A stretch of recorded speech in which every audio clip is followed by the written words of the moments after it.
Барлықтарыңызға сәлем, менің каналыма қош келдіңіздер. Бүгін мен сіздерге астау күтімі жайлы айтып беретін боламын. Менде аққайыннан жасалған астау. Міне бізде бас табақ, бауырсақ салатын, міне ет салатын табақтар. Енді бұның күтімі жайлы айтып берейін. Көп адамдар маған айтып жатады, сізде осы астауды алған кезде тамақта кәдімгі бір кілегейдің дәмі шығып тұрады деп. Соны қалай кетіреміз дейді. Ең алдымен астауды сатып алған бетте сіздер лимонды аласыздар да, жарты бөлікке бөліп, кәдімгідей бүкіл міне ішкі қабатына, осы ішкі қабатына жағып шығатын боласыздар. Одан кейін негізі кешкі уақытта жақсаңыздар, таңертеңге дейін сіндіріп қойсаңыздар, одан кейін жылы сумен шайып жіберуге болады. Лимон жаңағы астаудағы артық жағымсыз дәмдерді барлығын алып түсіреді. Сондықтан солай жасап көріңіздер. Одан кейін айтып жатады, сізді қалай жаңағы күтуге болады деп. Астауды сквозняк жерге қоюға болмайды. Ол оның ажырауына әсер етеді. Одан кейін қатты ыстық жерге де қоюға болмайды. Мысалы, кейбір адамдар болады, кәдімгі анау шаң тимесін деп целлофанға орап тастауы мүмкін. Олай болмайды. Өйткені сіздер ауа өткізбейтіндей целлофанға немесе кәдімгідей ауа өткізбейтін бір затқа орап қойсаңыздар, онда мынау астауларыңыз бөлініп кетеді. Ортаға өзі байқасаңыздар, кейбір астаулар бөлініп кетіп жатады ғой, ортасынан қаққа бөлініп.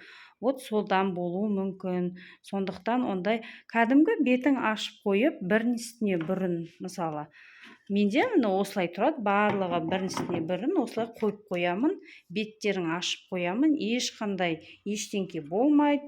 Анда-санда қолданамыз. Негізінде күнделікті тамаққа қолданған жөн. Өйткені байқасаңыздар, кәдімгі темір табақпен және ет табақ осындай астаумен салған кезде еттің кәдімгі ыстық жылулығы да көпке дейін ұстап тұрады. Сондықтан осындай ас табақтарды күнделікті өмірде, күнделікті тамақ ішкен кезде де қолданған жөн деп ойлаймын. Өзім солай көп қолданамын. Тек қана қонақ келгенде емес. Және бауырсақ немесе кәдімгі пирожки пісірсеңіз де, бауырсақ, шелпек пісірсеңіз де, жаңағы бауырсақтарыңыздың барлығын осының ішіне салып пісіріп, жаңағы табақтың орнына да қолдансаңыздар болады. Оның іштегі майлары осы астауға сіңіп алып, кәдімгі майламай қойсаңыздар да болады. Солай да қолдануға болады.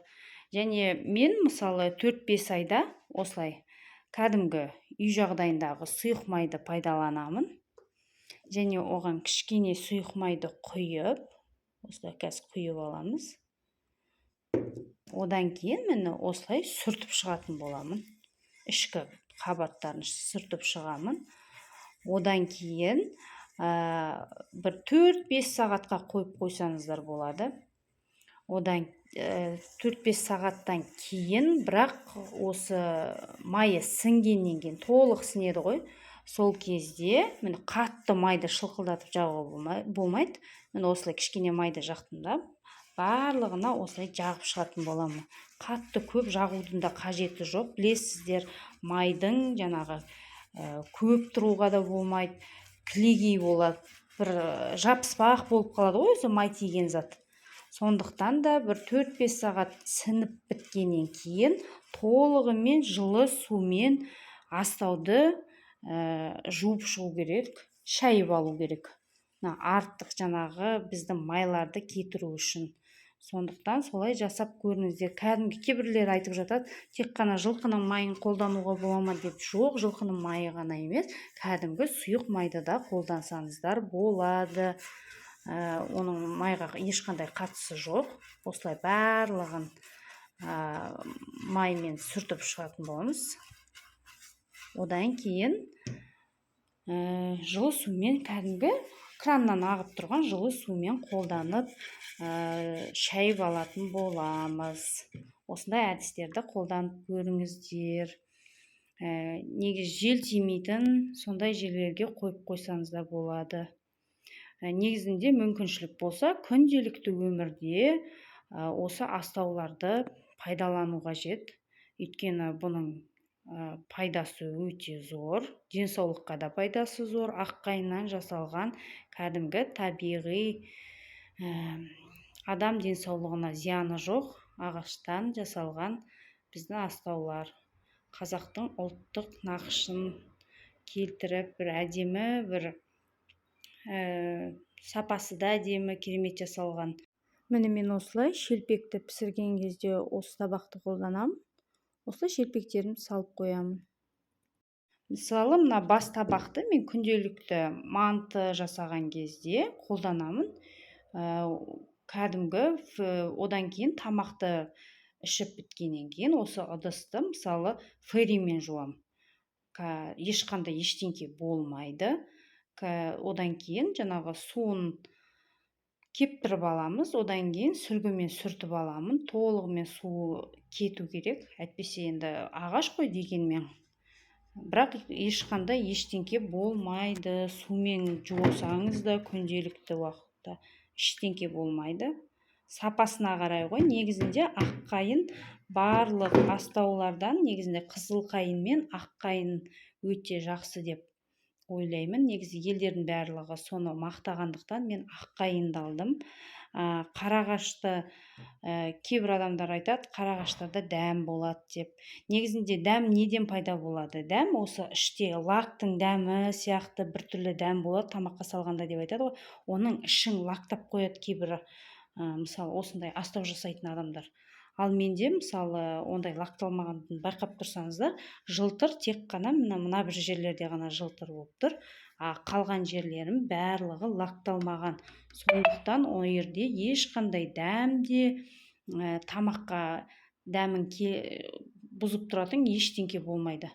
Соғанда қатты мән беріңіздер. Іші міндетті түрде жаңағы астауда лақталмаған болу керек. Соған қатты мән беріңіздер алатын кезде. Одан кейін енді сол күнделікті осылай пайдалана берулеріңізге болады. Өте пайдалы астабақ деп ойлаймын. Егер сіздерге осы видеом ұнап жатса, менің каналыма тіркелуді ұмытпаңыздар. Тағы да көптеген сіздерге пайдалы кеңестермен бөлісетін боламын.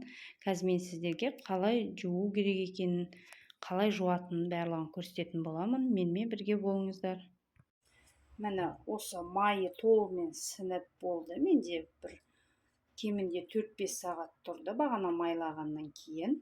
Ендігі кезекте бұл майды қалай жаңағы бетіне шайып шығамыз. Кәдімгі суды аламыз, жылы суға қоямыз да, міне осылай шайып шығатын боламыз. Елдей.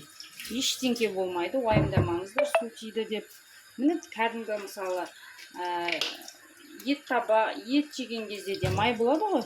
Сол кезде осылай губканы аламын да, осылай толығымен майын жуып шығатын болам. Кәдімгі ыдыс жуған кезде пайдаланасыздар ғой, тура солай. Сосын жақсылап фейридің жаңағы ыдыс жуатынымыздың дәмі шықпасын деп толығымен жақсылап шайып шығатын боламыз. Осылай толығымен шайып шықтық та, суын сарқуын күтеміз. Одан кейін кәдімгі сүлгіні аламыз да, кез келген сүлгіні алсаңыздар болады, осылай толығымен сүртіп шығатын боламыз. Ешқандай су тұрмау керек. Осылай шайып сүртіп шығатын боламын. Дәл осылай пайдаланып көріңіздер. Егер де сіздерге менің берген кеңестерім, пайдалы кеңестерім ұнаса, менің каналыма тіркелуді ұмытып кетпеңіздер. Сіздерге үлкен рахмет.